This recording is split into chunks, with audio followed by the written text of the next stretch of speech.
Tú ya escuchaste aquella historia de dos hombres que habían compartido una celda durante mucho tiempo.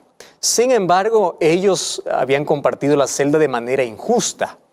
Un día se hizo justicia, se dio libertad para ambos y después de algunos años se encontraron una vez más estos dos hombres. Y uno le pregunta al otro y le dice: ¿tú te acuerdas de aquellos que nos maltrataban allí en la cárcel?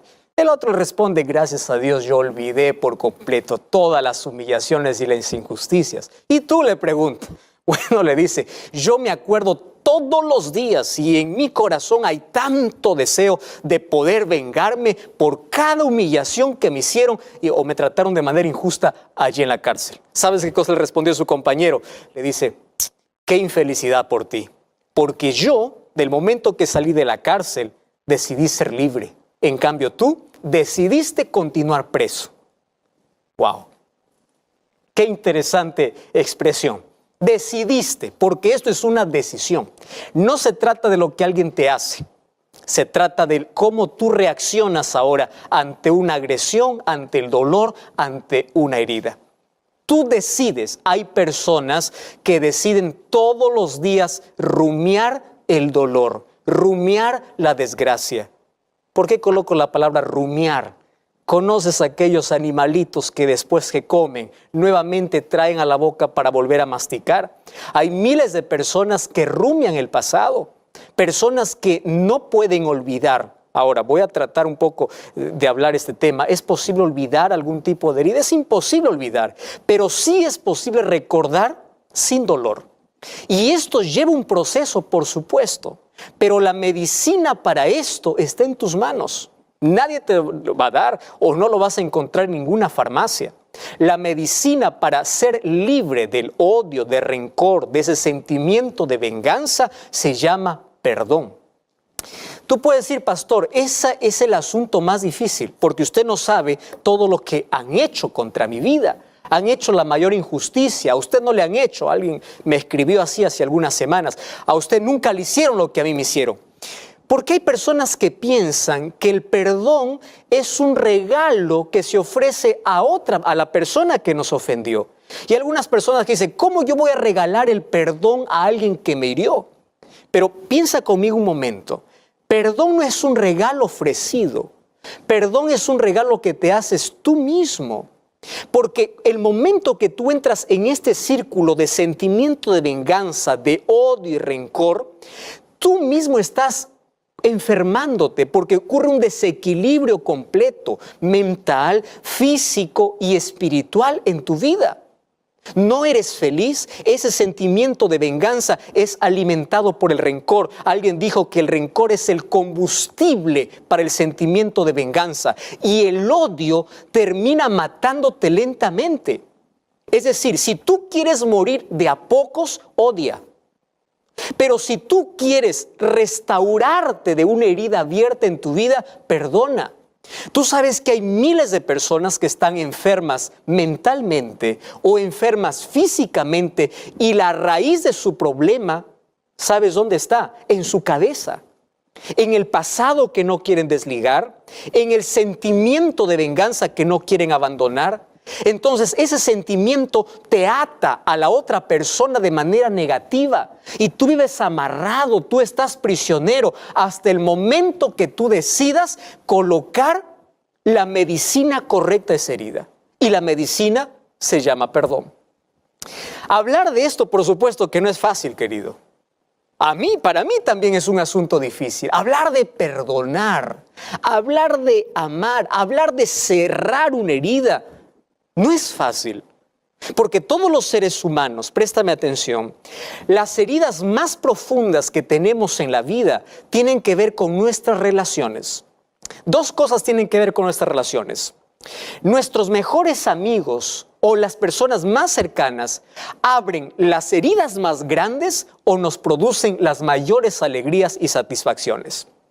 ¿Ya te diste cuenta entonces que esto tiene que ver con nuestra manera de relacionarnos? Entonces, si tiene que ver con nuestras relaciones, quiero que prestes atención ahora a lo que te voy a decir. En este planeta llamado Tierra, en el cual tú y yo vivimos y compartimos este medio ambiente, no existe una sola persona que durante los 365 días del año, los 7 días de la semana, las 24 horas del día, no ofenda. ¿Me estás entendiendo? O alguien te ofende o tú ofendes.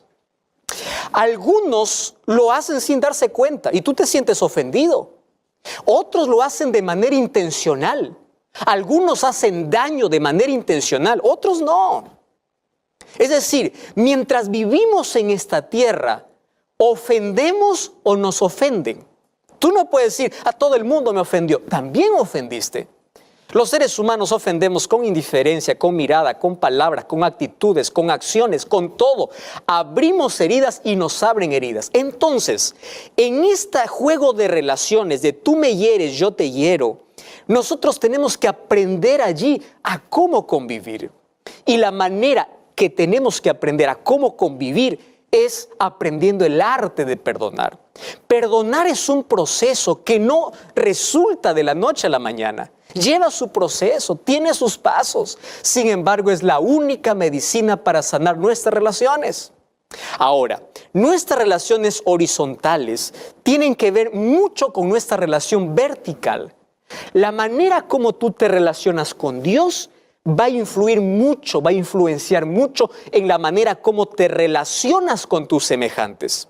Personas que siempre viven con odio, rencor, sentimiento de venganza, es porque no conocen el amor.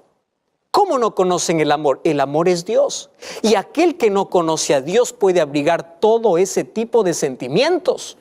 Ahora tú puedes decir, pastor, pero ese sentimiento es natural. Cuando alguien nos ofende, ¿acaso nosotros no levantamos murallas? ¿Acaso no queremos vengarnos? Es verdad, es un sentimiento natural. Sin embargo, podemos trabajar. Mira lo que dice el libro de Proverbios capítulo 18, versículo 19. Primero voy a comenzar colocando el problema. Dice allí, el versículo 19, el hermano ofendido es más tenaz que una ciudad fuerte. Wow. Y las contiendas de los hermanos son como cerrojos. Ya te diste cuenta.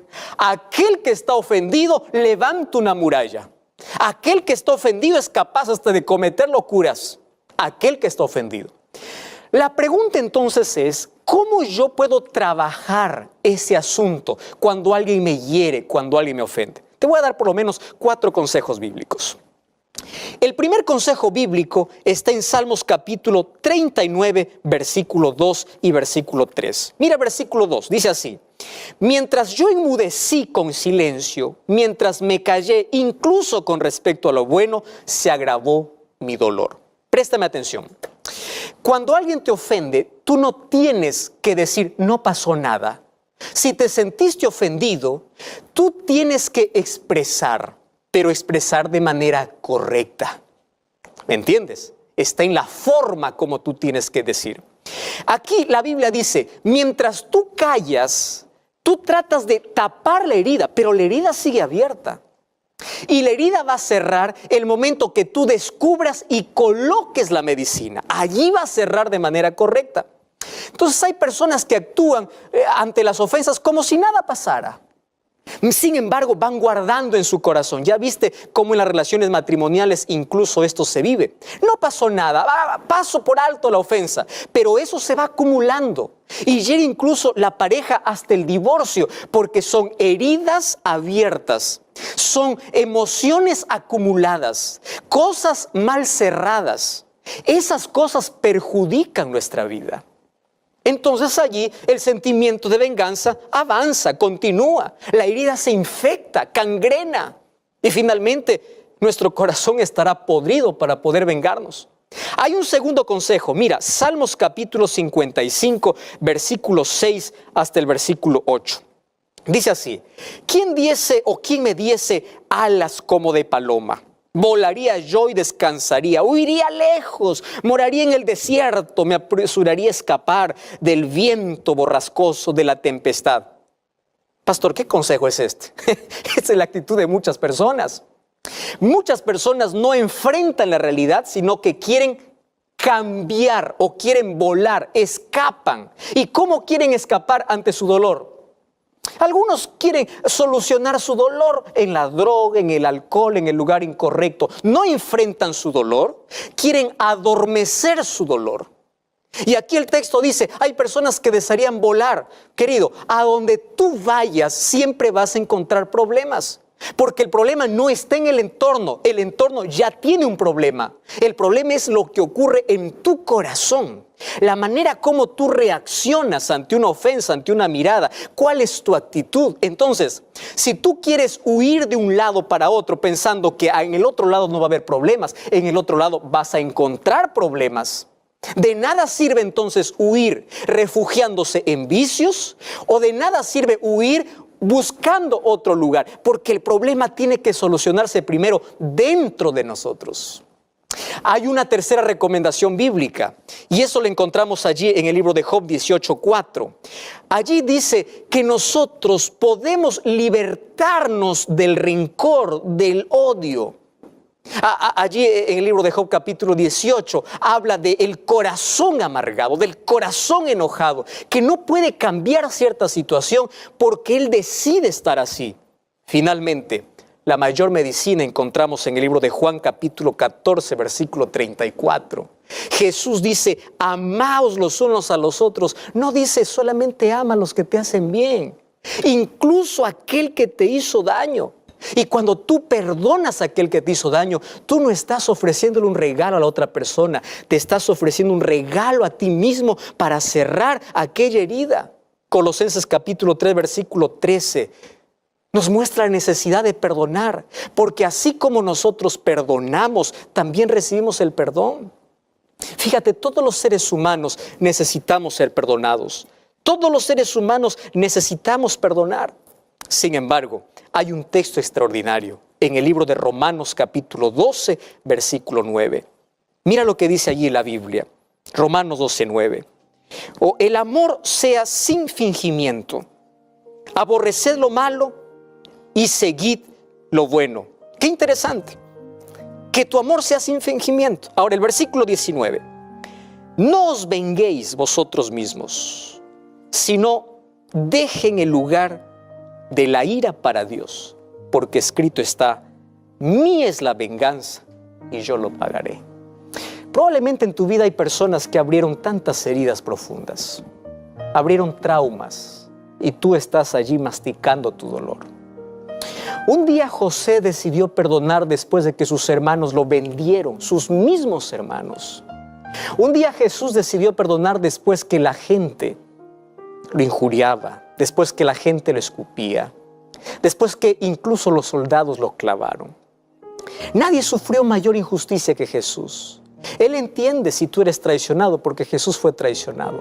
Él entiende tu dolor porque Él pasó por el mayor dolor y la mayor humillación y la mayor injusticia que alguna vez en este mundo se ha realizado. Pero aún así Él nos enseñó a tener paz. Dios conoce tu dolor. Él va a sanar tus heridas. Si te es tan difícil otorgar el perdón a alguien, recuerda una cosa, es la única medicina para poder sanar aquellas heridas abiertas. Pastor, no puedo, esto es imposible. Te voy a dar un consejo. Ora a Dios para que Dios pueda ayudarte a perdonar. Y cuando tú perdonas, tú vas a sentir paz. Tú decides ser libre. El sentimiento de odio, de venganza y de rencor desaparece de tu vida y el amor toma control de tu existencia. Y esto es maravilloso. Puede ser que el problema físico que tú tienes tenga un problema en tu pasado, tenga un problema en alguna herida abierta. Puede ser que el problema mental que tú estás teniendo, la falta de paz que tienes, el vacío que sientes, sea un problema de alguna cosa que no se cerró de manera correcta. Vamos a Jesús, que Él nos ayude, que Él nos enseñe. Recuerda una cosa, el perdón cierra la herida y la oración cicatriza la herida. La manera como tú puedes perdonar a alguien es incluso orando por esa persona. A medida que tú oras, incluso por aquel que te hizo daño, el rencor y el odio desaparecen del corazón. ¿Sabes por qué? Porque es Cristo quien toma el control de tu vida y Él cura tus heridas. Y cuando las heridas están cerradas, tú puedes recordar aquel evento, pero sin dolor. Y esas cosas ocurren cuando nos entregamos a Jesús. Entrega tu dolor, tu sentimiento de venganza, tu odio, tus heridas. Entrégalos hoy en las manos de Jesús. ¿Quieres hacer eso? Ora conmigo. Querido Dios, entregamos nuestra vida. Algunas de ellas, algunas personas están entregando una vida hecho pedazos. Una vida llena de odio, de rencor, de sentimiento de venganza, de cosas que nos presionan en la vida, nos hacen prisioneros, esclavos de aquello que desequilibra nuestra salud. Mas hoy queremos entregarnos a ti.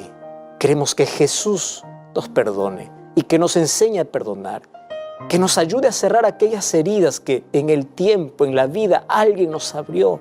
Y a partir de hoy podamos ser felices sabiendo de que tú nos enseñas a perdonar y amar. Entregamos nuestro corazón en el nombre de Jesús. Amén.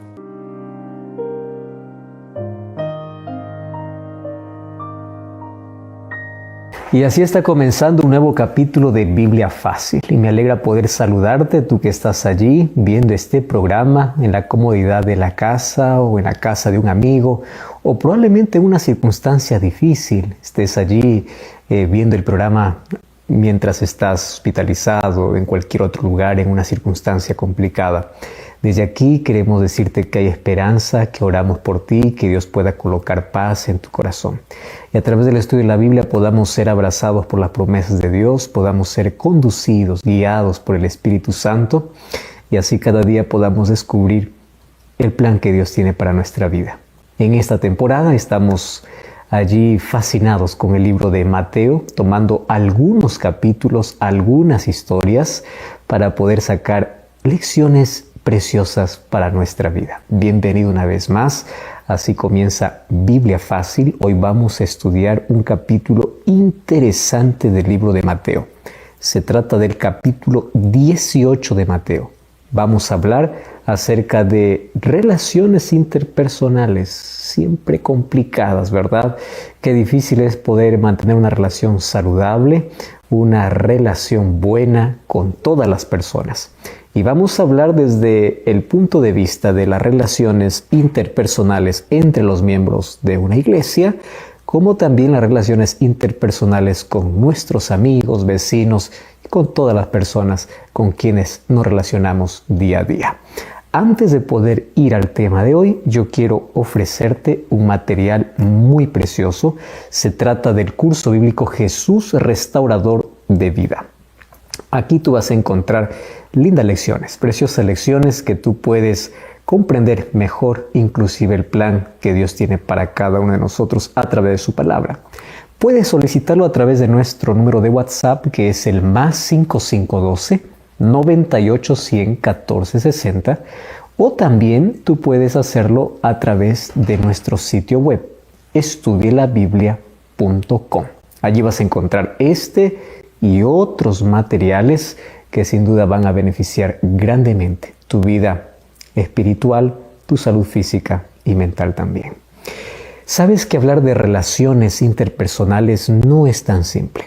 Cada vez estamos viviendo en una sociedad donde las relaciones tóxicas, donde las relaciones enfermizas crecen, donde la falta de perdón hace que el corazón pueda guardar tanto rencor, tanto odio, tanto sentimiento de venganza que está enfermando a muchísimas personas mentalmente. Gran parte de las enfermedades físicas tienen su raíz en nuestra mente. Cuando nosotros comenzamos a abrigar aquellos sentimientos que van destruyendo nuestra vida. Y hoy vamos a ver cómo es que Jesús trata este asunto de una manera tan clara y Mateo lo registra. Queremos nosotros orar para que Dios pueda bendecirnos en el estudio de su palabra. Oramos. Gracias, Señor, te damos por esta oportunidad que tenemos de poder abrir tu palabra una vez más. Gracias porque en ella encontramos la dirección de nuestra vida. Encontramos las decisiones que debemos tomar y cómo tenemos que reaccionar frente a circunstancias que la vida nos coloca de manera difícil. Por eso pedimos que tu Santo Espíritu nos lleve al conocimiento de esta verdad y que puedas curar nuestras heridas internas. Si es que hay alguien que tiene algún problema en su relacionamiento, ya sea con la familia o con alguna persona conocida, que a través del perdón podamos encontrar sanidad y que tú puedas aliviar nuestro dolor, puedas curar nuestras heridas internas y podamos tener buena salud mental, física y espiritual. En el nombre de Jesús te pedimos. Amén. El capítulo 18 de Mateo responde en sí a dos preguntas. La primera fue hecha por los discípulos y la segunda fue hecha solamente por Pedro. La primera pregunta es importante porque tiene que ver con jerarquías dentro de una institución o inclusive dentro de la iglesia. Y el segundo tema es el perdón y cómo nosotros podemos relacionarnos mejor con todas las personas con quien nos veamos día a día. Veamos el primer asunto. Jesús está caminando con sus discípulos para Galilea y él anuncia su retorno allí para Jerusalén. Los discípulos pensaron que ahora llegó el momento, porque al volver a Jerusalén anunciaría la inauguración oficial de su reino terrenal. Y ellos comenzaron a discutir entre ellos quién sería el más importante en el reino. Aquí viene la cuestión de jerarquías que son muy propias de las instituciones humanas. Y claro, este era un asunto que merecía una explicación clara. Los discípulos querían saber cuál de ellos sería el más importante dentro del reino de Cristo. Eso lo había mentalizado. Ahora, lo que ellos no imaginaban que Jesús no había venido a instalar un reino terrenal. Era un reino espiritual. Y allí viene la pregunta, Mateo capítulo 18, versículo 1. ¿Quién es el más importante en el reino de los cielos? ¿O quién es el mayor? Y sabes que su pregunta estaba relacionada obviamente con la jerarquía política del reino. Algo así como, ¿quién sería el primer ministro en tu reino? ¿O quién sería el vicepresidente? ¿O quién estaría después de Jesús? El puesto no existía, pero ellos ya lo querían. Peor aún, el reino que ellos pensaban estaba solo en su mente, estaba en su imaginación. Y aquí dos graves errores se ve. Primero, confundir la iglesia con la política o el reino de Dios con la política. Y segundo, actuar como si todo lo que existiese en nuestra imaginación realmente es la realidad. Y toda vez que estos errores se repiten, pues producen un daño parecido, porque ahí aparece la semilla de la confusión que solo multiplica su propia realidad en muchas otras confusiones. Y Jesús aclaró muy bien este asunto. A partir del versículo 2 al versículo 4 dice así: llamando Jesús a un niño, lo puso en medio de ellos y dijo: de cierto os digo, si no os volvéis y os hacéis como niños, no entraréis en el reino de los cielos. Así que cualquiera que se humille como este niño será el mayor en el reino de los cielos. No está diciendo que tengas una conducta infantil, sino que qué cosa es lo que tenemos que imitar de los niños. Mira, la roca donde se funda la iglesia es Cristo y es la palabra de Dios. Y Jesucristo como la palabra encarnada. La Biblia es la palabra escrita. Ahora, la humildad es el principio básico en las relaciones entre los miembros y las relaciones entre los líderes y los demás. Por eso Jesús llamó a un niño y lo puso en medio de ellos y dijo así: les aseguro, a menos que ustedes cambien y se vuelvan como niños, no entrarán en el reino de los cielos. O sea, aquí Jesús no podría haber elegido un ejemplo mejor. Delante de ellos estaba la sencillez de un niño sin pretensiones, el olvido de sí mismo y el amor sin interés, como lo tiene un niño. Un modelo visible para el cambio que Jesús está pidiendo y quiere hacer en nuestra vida. Ahora, antes de buscar un puesto en este reino, primero tienen que preocuparse por entrar al reino. Y para entrar tienen que cambiar, dice Jesús. Y este es un cambio en la mente. Ustedes tienen que pensar de otra manera. O sea, la mente del reino o de aquellos que están en el reino es como la mente de un niño, sin política, sin ambiciones, sin posiciones. La ambición por el puesto más elevado es un invento de Satanás. Recuerda que él quería ser igual que Dios. Y esta ambición introdujo el pecado en el universo. Y luego vino el gran conflicto entre el bien y el mal. Y esto costó la muerte de Jesús. No se puede traer ese mismo conflicto a la iglesia o a los participantes del reino de los cielos. Por eso es que la mente que se ensalza a sí misma tiene que ser cambiada por una mente humilde, una mente que ensalce a Dios. Y aquí viene el principio de la humildad, que es básico, de mayor prioridad para las relaciones fraternales y también para las relaciones entre los miembros de la iglesia. La jerarquía de la humildad no tiene jerarquía de posiciones, tiene simplemente actitudes de servicio, tiene un espíritu pacífico, tiene relaciones de afecto, tiene la grandeza que se mide solamente con la vara divina, no con las ambiciones de los seres humanos pervertidos por el enemigo de Dios. Ahora, quien se humille como un niño, Jesús dice, este es el mayor. Y en base a esto, Jesús coloca 4 principios. Quiero repasarlo contigo. El primer principio es el principio de aceptación. Mateo capítulo 18, versículo 5. Dice, el que recibe en mi nombre a un niño como este, a mí me recibe. Este es el principio de aceptación de las personas basadas en la aceptación de Jesús. Presta atención. Porque aceptamos a Cristo, aceptamos a los demás. Y lo aceptamos con la misma alegría y el afecto con la cual hemos aceptado a Cristo. Así tenemos que aceptar a los otros. Y aceptamos a los demás con el mismo amor agradecido con el cual aceptamos a Cristo. Cristo y nuestro prójimo tiene que siempre tener todo nuestro cariño, nuestra voluntad completa. No tiene que haber rechazo dentro de aquellos que son parte de los miembros que pertenecen al reino de los cielos. No tiene que haber rechazo ni en la iglesia, porque Cristo no rechaza a nadie. ¿Correcto? Número 2, el principio de la mente espiritual. Y viene a partir del versículo 6 al versículo 9. Y dice que a cualquiera que haga tropezar a uno de estos pequeños que creen en mí, mejor le fuera que se colgase el cuello una piedra de molino de asno y que se le hundiese en lo profundo del mar. Ay del mundo por los tropiezos, porque es necesario que vengan tropiezos, pero ay de aquel hombre por quien viene el tropiezo. ¡Wow! Ahora, fíjate, qué interesante aquí la palabra escandalizar. Cuídate de no escandalizar a los más pequeños. A los más pequeños, ni de edad, ni de la sociedad, ni de la iglesia. ¿Qué significa escandalizar?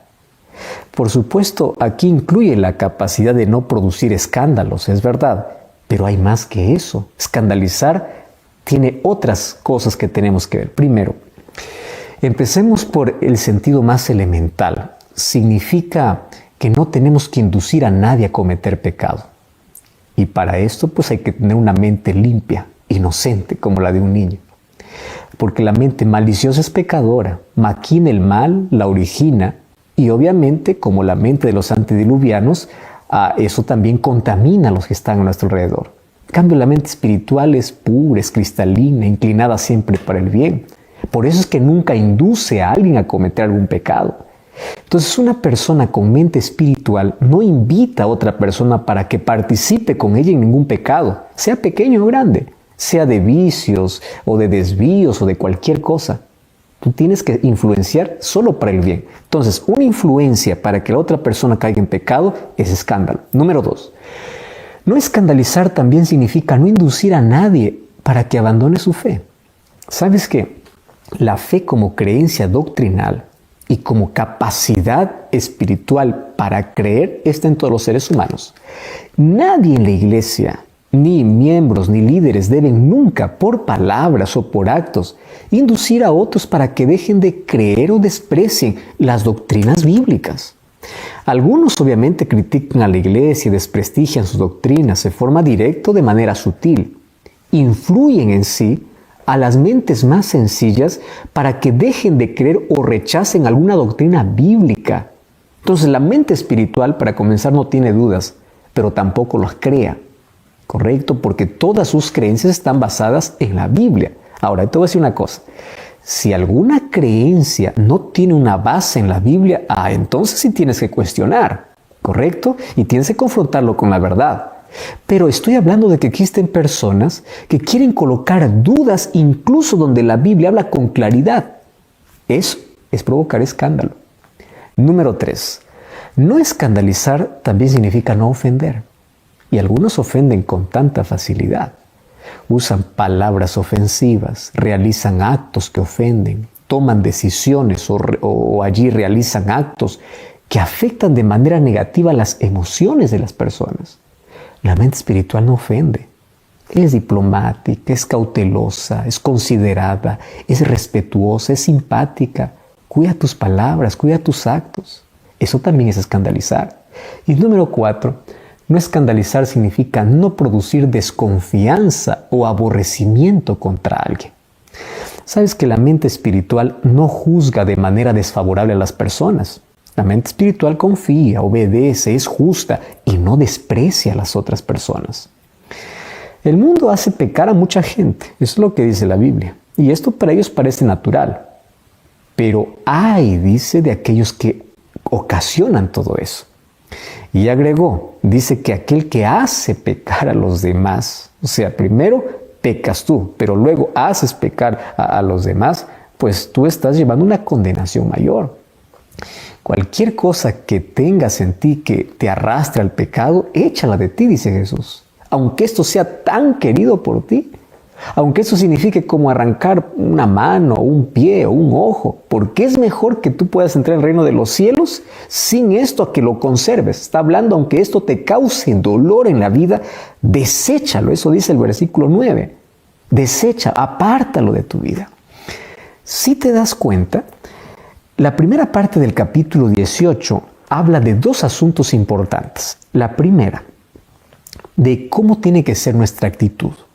Nuestra actitud tiene que ser limpia, pura. Por eso Jesús tomó el ejemplo de un niño que mantiene la inocencia, que perdona rápido, que no está anhelando posiciones, ni cargos, ni pisoteando a los demás, que cuando se ofenden rápido arreglan las cosas. Esa es la mentalidad que debemos tener. No está diciendo que tú tienes que ser inmaduro como un niño. Está diciendo que te puedas tener el corazón, la mente dispuesta, primero, a aprender, número 2, a perdonar y número 3, a disfrutar. Un niño disfruta de las cosas más simples de la vida. Número 2, Jesús dice, no escandalices a nadie. Y escandalizar no solamente es provocar escándalos, también es arrastrar a otro al pecado, hacer dudar de la fe a alguien. Escandalizar también tiene que ver con aquellas cosas que aparentemente son inofensivas, pero ofenden a la otra persona. ¿Cuántas heridas en la vida se han abierto y solamente Dios las conoce? Por personas queridas, por líderes o por personas que ni siquiera imaginabas. Y hoy tú estás herido. Tu corazón está lleno de amargura porque un líder te falló, porque una persona importante te abandonó, porque no recibiste la ayuda cuando necesites. Dios conoce tu corazón. Y Dios juzga a cada uno por las cosas que hace. Y ahora voy a hablar para 2 grupos. En primer lugar, para el ofensor y en segundo lugar, para el ofendido. Hablando para el ofensor, pide que Dios pueda ayudarte a tener dominio propio. Sabes, todas las personas que no te conocen te pueden decir, wow, tú eres una persona linda, importante, tú eres una persona consagrada. ¿Sabes quién es el que tiene que decir eso? Número 1, tu familia y número 2, la gente que trabaja contigo. Si tu familia te dice, tú eres un hombre de Dios, siéntete feliz porque ellos te conocen. Si la gente que trabaja contigo se inspira en ti, la gente que trabaja contigo dice, wow, esta es una persona realmente que refleja el carácter de Dios. Si la gente que trabaja contigo dice eso, siéntete feliz porque ellos son los que te conocen. Que venga un particular a decirte, eres admirable, eres todo, es porque no te conoce. Y eso me debe llevar a una reflexión. ¿Cómo trato a mi familia? ¿Cómo trato a los que están a mi alrededor?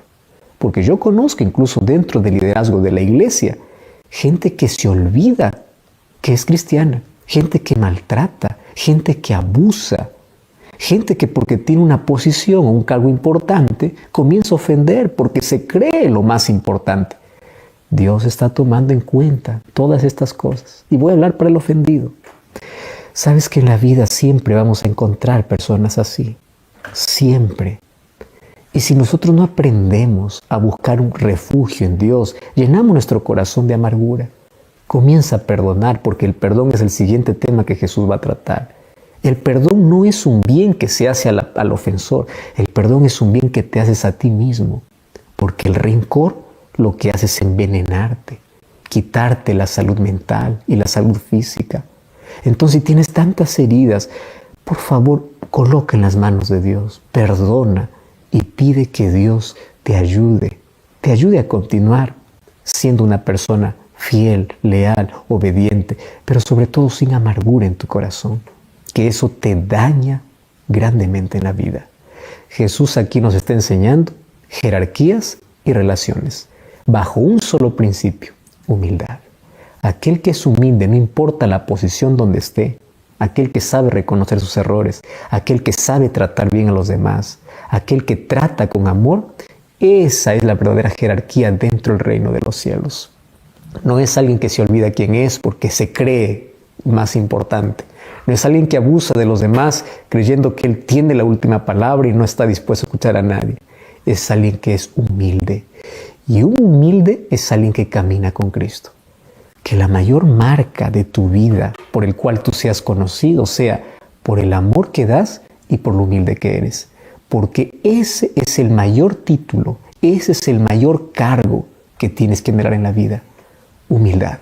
Más allá de cualquier función, más allá de cualquier cargo, más allá de cualquier título, que tu mayor título sea la humildad y que tu mayor marca en las demás personas sea el amor que brindas.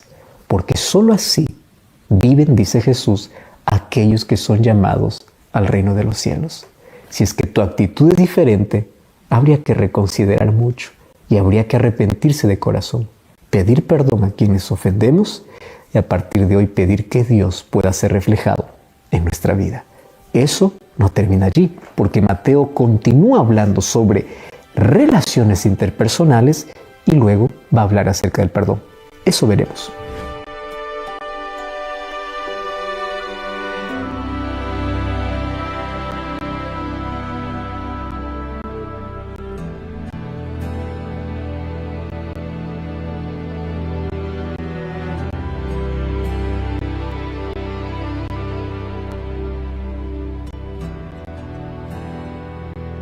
Hasta aquí nosotros hemos visto dos principios fundamentales de valorización para no rechazar a ninguna persona y el principio de la mente espiritual.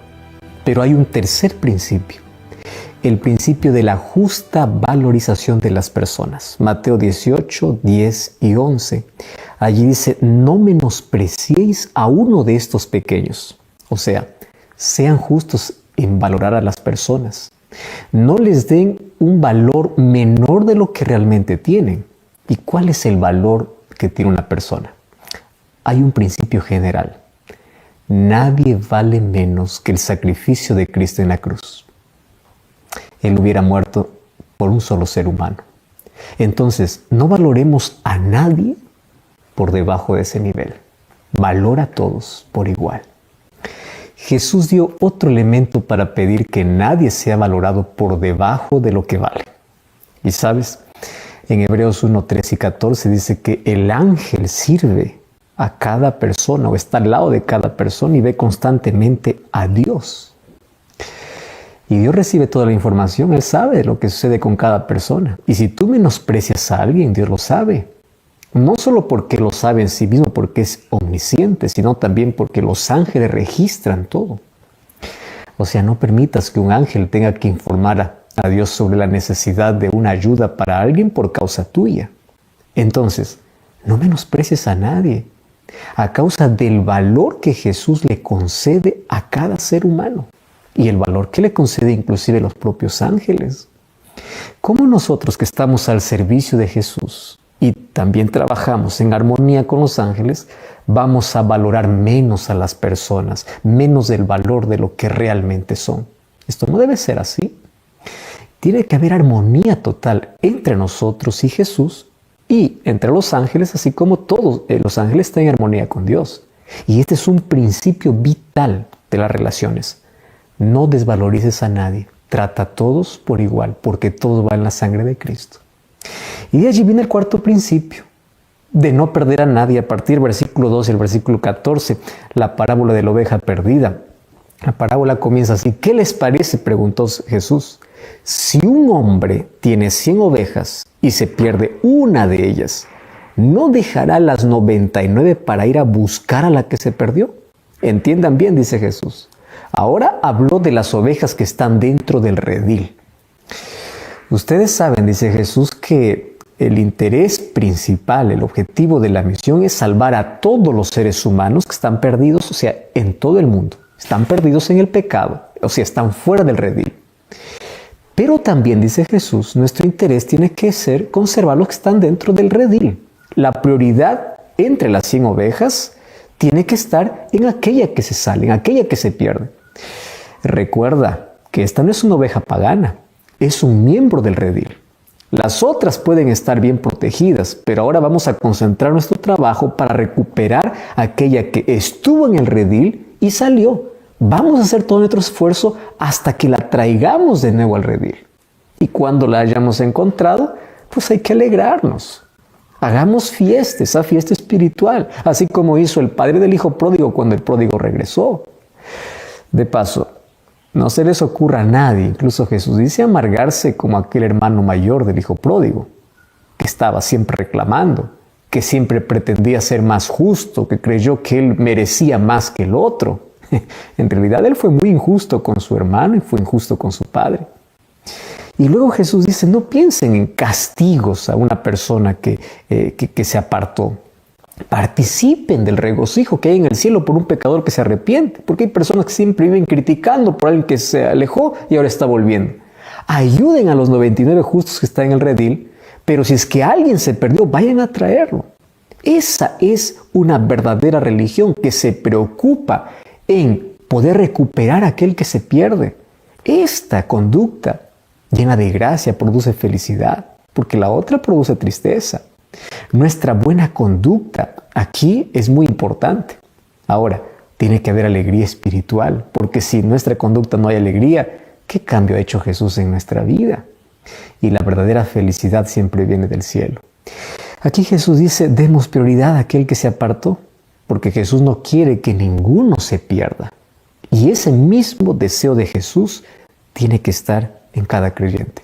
Algunos se alegran cuando alguien cae. No, tienes que buscarlo. Y a partir del versículo 15 hasta el versículo 20 habla de la disciplina justa entre los pecadores. Ahora Jesús tiene que aclarar otro asunto. ¿Cómo se debe tratar al pecador? Ahora, no se trata de aquel pecador arrepentido que vuelve de nuevo al redil, sino de aquel pecador que aún sin irse del redil comete algún pecado contra algún miembro o contra la iglesia o contra la comunidad o contra Dios directamente, y eso afecta a toda la iglesia. Para ellos existen 3 pasos y una sola autoridad. Primer paso, se llama uno solo. La persona afectada por la falta cometida debe ir sola, y la conversación tiene que ocurrir en un espíritu de humildad, tratando de decir al otro que cometió una falta. Esa es la forma como el Espíritu Santo nos convence a nosotros. Y imagínate, si el Espíritu Santo no nos convenciera de pecado, no hay arrepentimiento. Pero ¿cómo lo hace? Lo hace con amor. Y ese es el objetivo de nuestra conversación con alguien que falló a Dios o nos falló a nosotros. No es de manera altanera que vas y dices tú eres un pecador, lo estás publicando por todo lado. No surge un ambiente de acusación. Recuerda cómo Dios nos trata. Isaías 1:18, venid a mí, aclaremos las cosas. Si tus pecados son como la grana, como la nieve, serán emblanquecidos. Pero hagámoslo solos, tú y yo. Ese es el método que Jesús quiere que nosotros hagamos con quien cae o con quien sabemos que comete una falta, o con quien hay pecado o cometió un pecado. No hay acusación. Dios conversa, le ofrece una solución.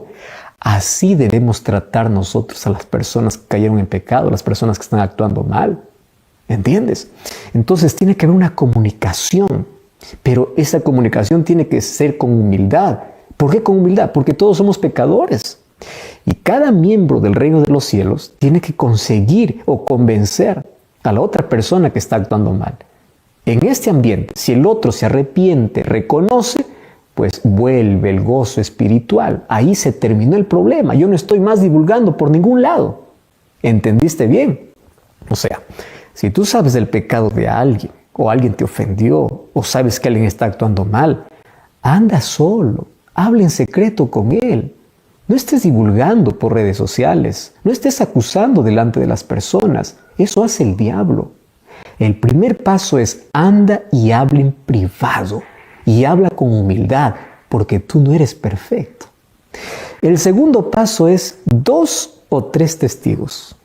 O sea, si no hay un cambio en la primera conversa, pues ahora entonces busca a 2 personas que tengan el mismo espíritu. Y de nuevo a una conversación humilde. Ahora, ¿sabes?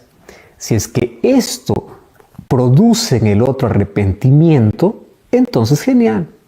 Pero si es que no produce arrepentimiento en el ofensor, estos serán testigos del rechazo y la persistencia en el pecado.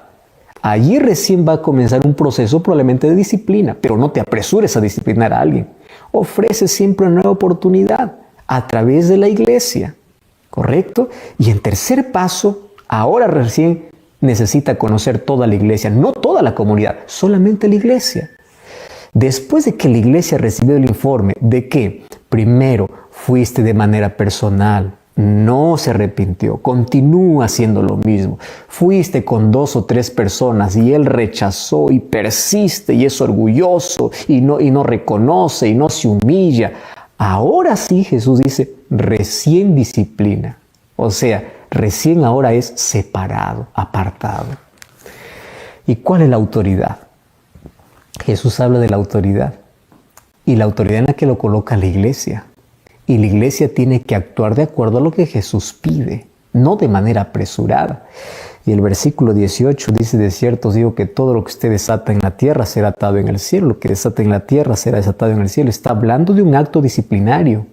Está hablando de la decisión que toma la iglesia frente a alguien que cometió un pecado, pero siguió todos los pasos.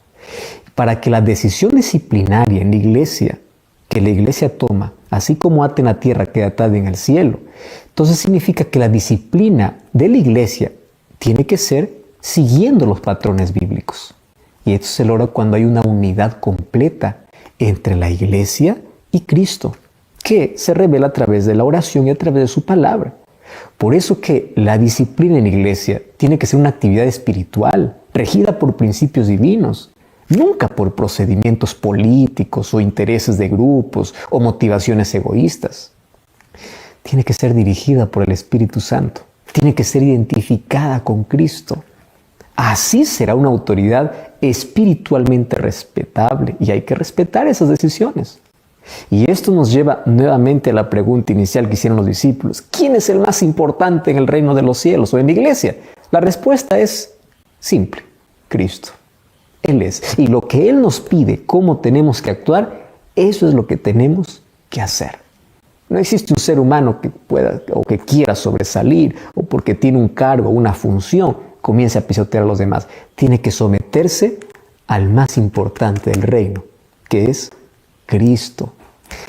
Ahora, si te das cuenta, bajo estos 4 principios entendemos lecciones preciosísimas que tienen que ver la manera como nos relacionamos con nuestro prójimo y cómo la iglesia comienza a tratar a una persona. Y cuando hablo de iglesia también estoy hablando de individuos. Y mira cómo la Biblia nos enseña a tratar ciertas cosas. Hay personas que cuando se sienten ofendidas por alguien, comienzan a divulgar rápidamente, sin ni siquiera hablar con la persona que le ofendió. Hay otras personas que solamente están buscando defectos para criticar.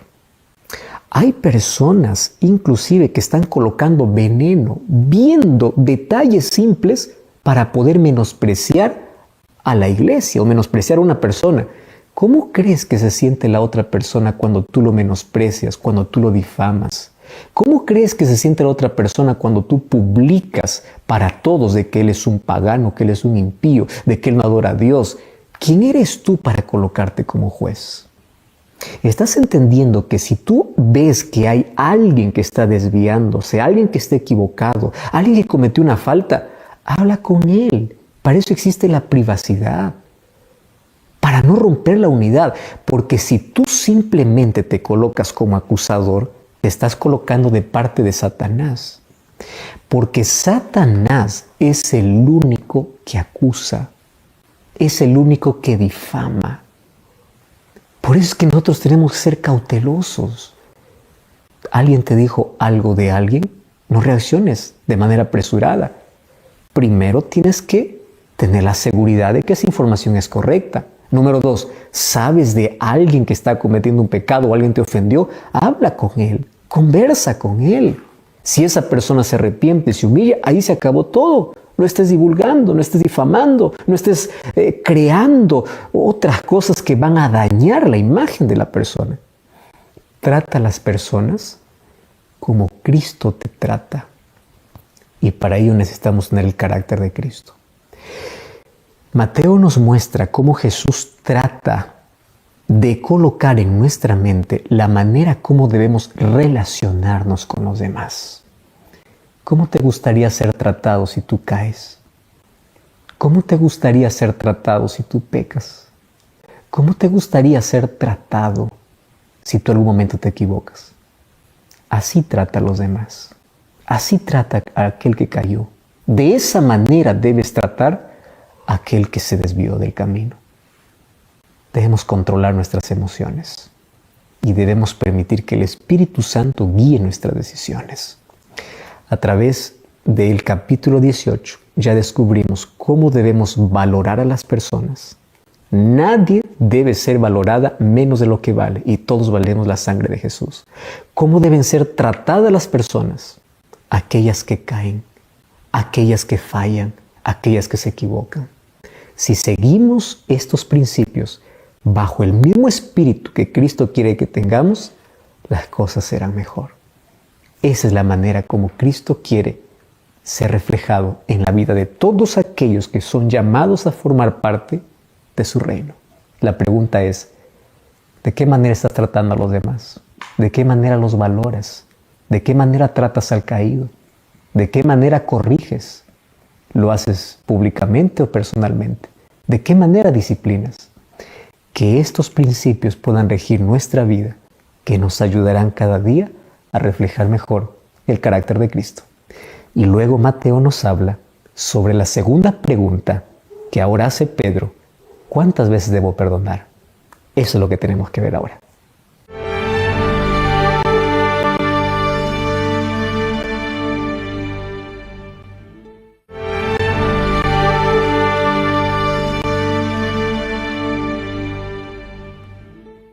Vamos a ver el último asunto que toca el capítulo 18 de Mateo, que tiene que ver con el perdón.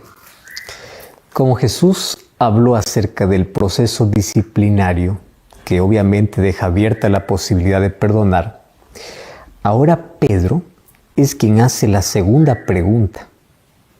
Y esta segunda pregunta, ahora Jesús trae una respuesta no solamente para darle a Pedro, sino a todas las personas. Y llega hasta nosotros. Mateo 18:21 dice: ¿cuántas veces tengo que perdonar a mi hermano que peca contra mí? Y él dice: hasta 7. Inclusive él sugirió la respuesta. Perdonar 7 veces en la vida a la misma persona, pues para Pedro le pareció muy generoso.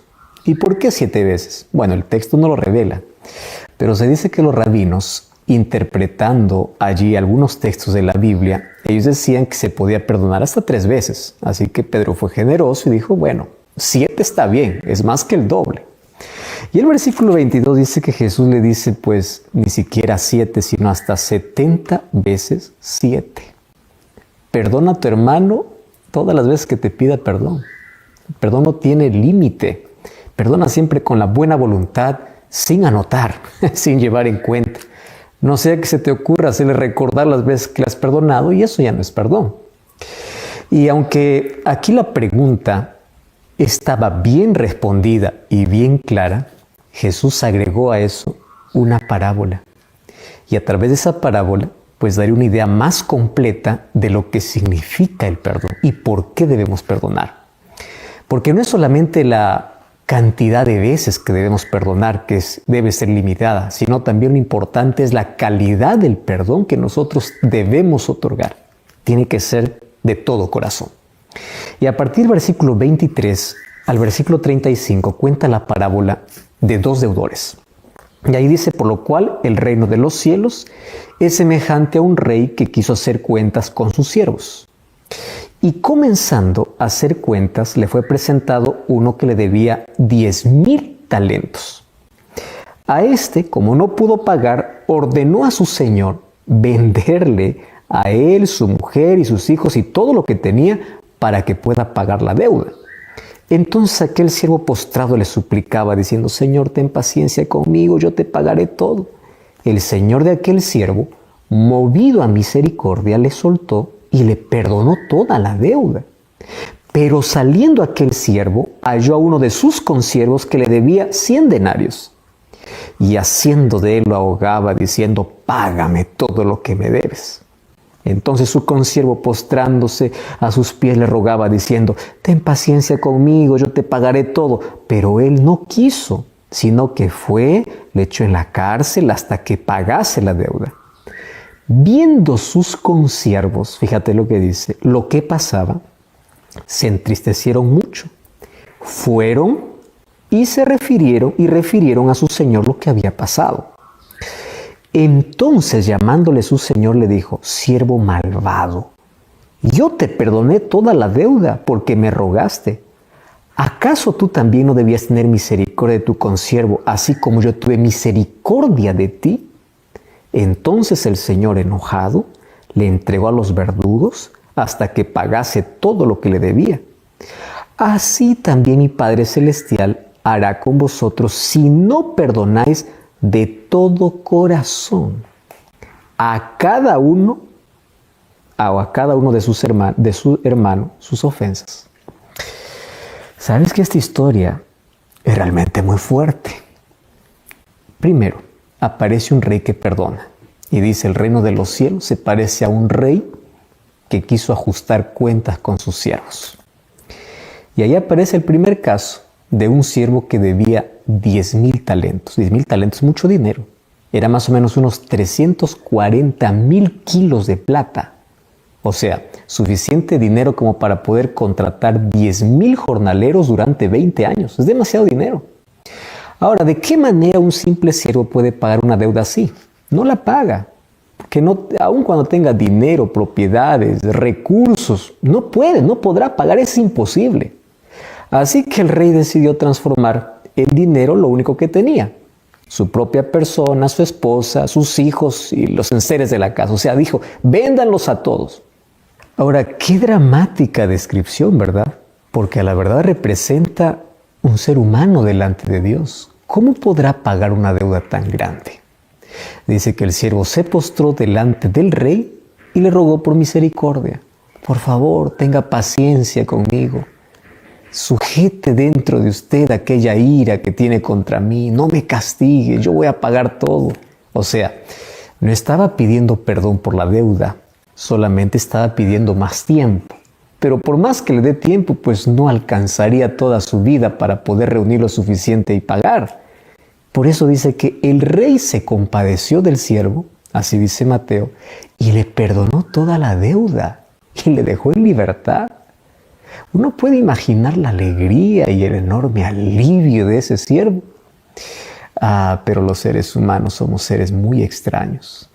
No sabemos disfrutar plenamente de lo bueno, porque el egoísmo siempre nos destruye y destruye lo mejor.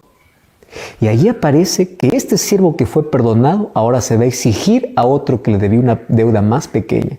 Dice que al salir de la casa del patrón, él se encontró con uno de sus compañeros de servidumbre que le debía solo 100 denarios. Ahora, el equivalente 100 denarios sería 100 días de trabajo de un jornalero. Era muy poco comparado con la deuda que el rey acababa de perdonarle. Pero estos 100 denarios obviamente eran suyos y él no quería perderlos por nada. Así que la alegría del perdón que recibió se le fue y ahora comienza a exigir y a tratar con dureza. Y era tan duro y tan cruel que se volvió violento. Tomó del cuello allí a su consiervo y comenzó a asfixiarlo y dice, tienes que pagarme todo lo que me debes.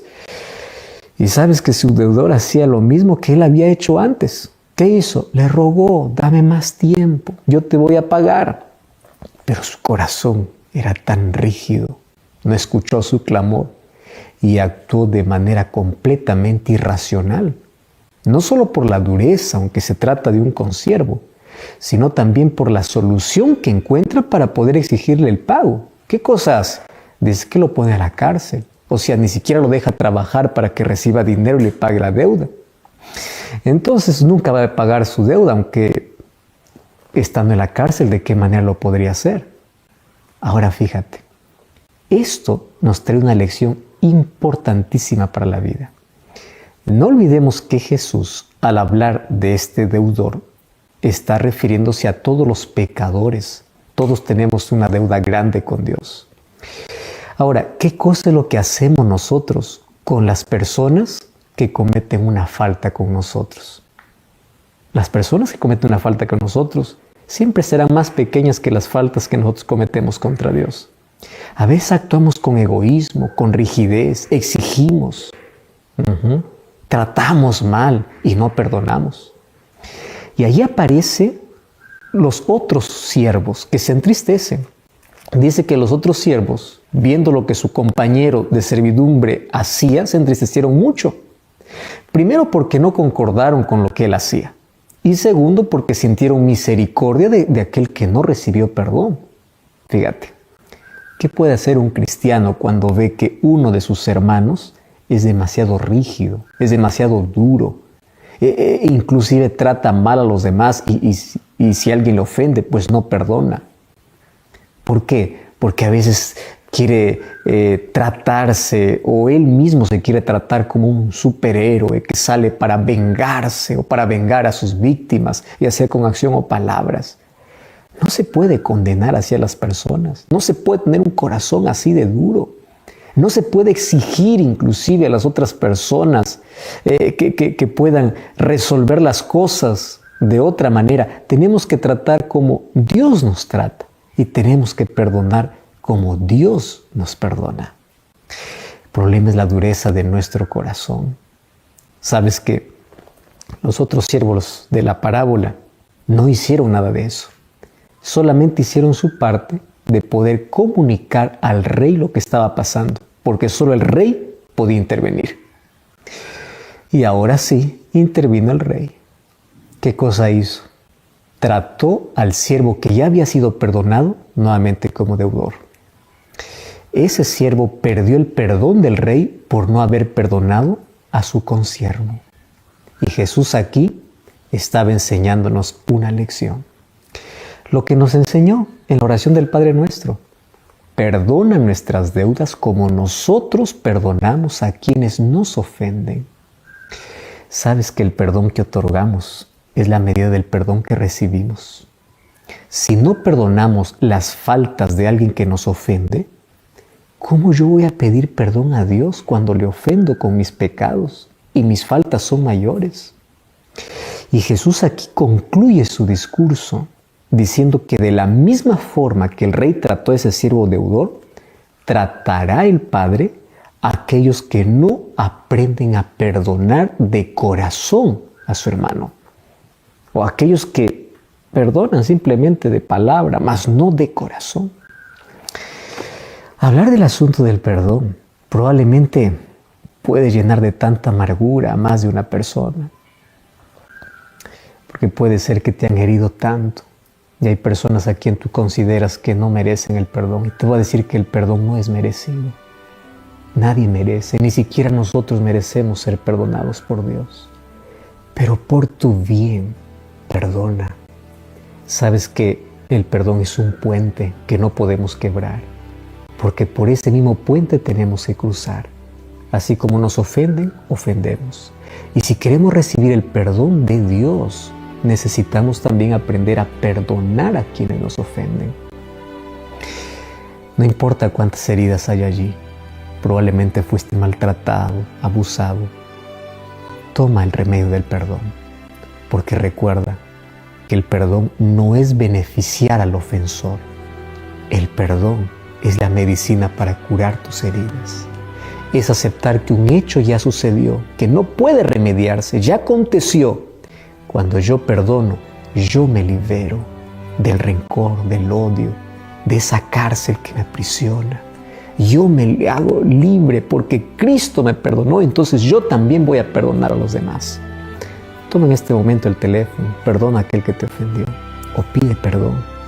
Sabes que de esa manera podemos tener mejores relaciones entre nosotros y podemos tener siempre el perdón de Dios. El capítulo 18 de Mateo es un capítulo que debemos leer una y varias veces. Nos enseña cómo relacionarnos mejor, cómo tratar a las personas, cómo valorizarlas y cómo perdonarlas. Probablemente a través de este capítulo Jesús quiera transformar nuestro carácter, curar nuestras heridas y enseñarnos que así como Él nos trata, necesitamos tratar a los demás. Hoy queremos orar para que en primer lugar Cristo pueda sanar nuestras heridas internas, pero también que nos dé su amor para tratar a los demás como Él nos trata a nosotros. Oremos. Gracias, Señor, por tu palabra. Que tu Santo Espíritu hoy pueda sanar las heridas que están escondidas en nuestra vida, ya sea porque alguien nos maltrató, alguien abusó, alguien hizo cosas que abrieron heridas tan profundas que nos es difícil perdonar. Enséñanos a perdonar, así como tú nos perdonas siempre. Enséñanos a tratar y valorizar a las personas porque todas valemos tu sangre.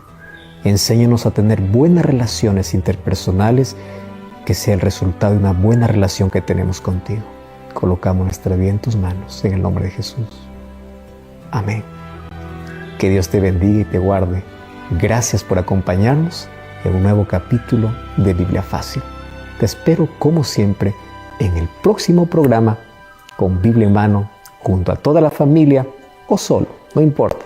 Pero te espero aquí para seguir aprendiendo sobre ese maravilloso Jesús. Hasta la próxima.